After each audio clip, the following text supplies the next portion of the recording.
सुप्रभात। बाबा कहते हैं, मेरे प्यारे बच्चे, मैं जानता हूँ समय नहीं मिल पा रहा है ना सचरित पढ़ने का। कभी स्वास्थ्य और कभी समय के कारण तुम सचरित पढ़ना भी चाहते हो तो नहीं पढ़ पा रहे हो। तो तुम ज़्यादा परेशान मत हो, तुम सुनकर भी मेरा पारायण कर सकते हो। लेकिन हाँ, जब भी सुनना ध्यान लगाकर, मन को इधर उधर मत करना। तुम्हें वैसे ही मन को शांति मिलेगी। और जिस कार्य को सोचकर पारायण करना चाहते हो ना, अवश्य करो। उस कार्य में अब सफलता जरूर मिलेगी। हाँ, भले ही बार बार अभी तक किया होगा पारायण, लेकिन सफलता नहीं मिली। इसको सोचकर तुम परेशान मत हो।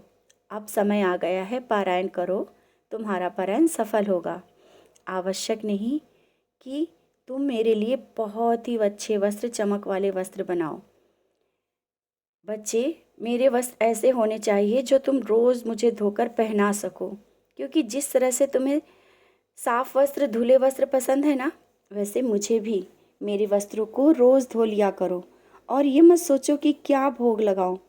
मैंने कहा ना, तुम जो भी खाओ मुझे खिला सकते हो। इसमें ज़्यादा मत सोचा करो।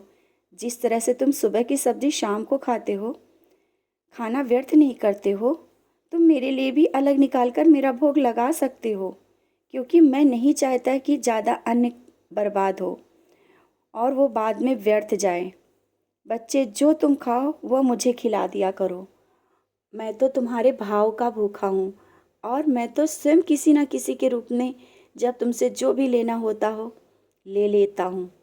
मैंने कहा ना, मैं वो सब कार्य करने के लिए तुम्हें प्रेरित करता हूँ जो तुम्हारे सुनहरे भविष्य के लिए बहुत ही आवश्यक है।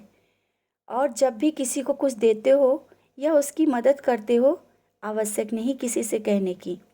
जब किसी के लिए जो कि प्रार्थना करते हो, मैं स्वीकार करता हूँ। जब भी तुम किसी के लिए कुछ कहते हो, मैं स्वीकार करता हूँ। अभी कुछ दिनों पहले ही तुमने मुझसे किसी के लिए प्रार्थना की थी और माथे पर उदी भी अपने लगाया था उसके लिए। तुम्हारी प्रार्थना मैंने स्वीकार की।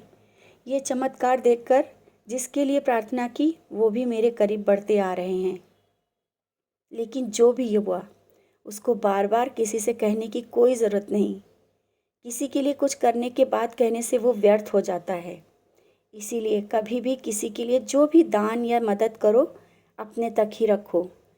और आज एक और बात कहना चाहता हूँ, जो भी कार्य करो अपने रास्ते तुम्हें स्वयं चुनने हैं, ना कि किसी के निर्णय पर निर्भर होकर। क्योंकि जो भी तुम्हारा हृदय कह रहा है वो मेरी ही आवाज़ है। बस तुम्हें इतना समझना है कि वो सही रास्ता है। और हाँ, तुम सही रास्ते पे चलोगे और चल रहे हो। बस जो निर्णय ले रहे हो, ज़्यादा किसी से सोचने विचारने की ज़रूरत नहीं है। आगे बढ़ो।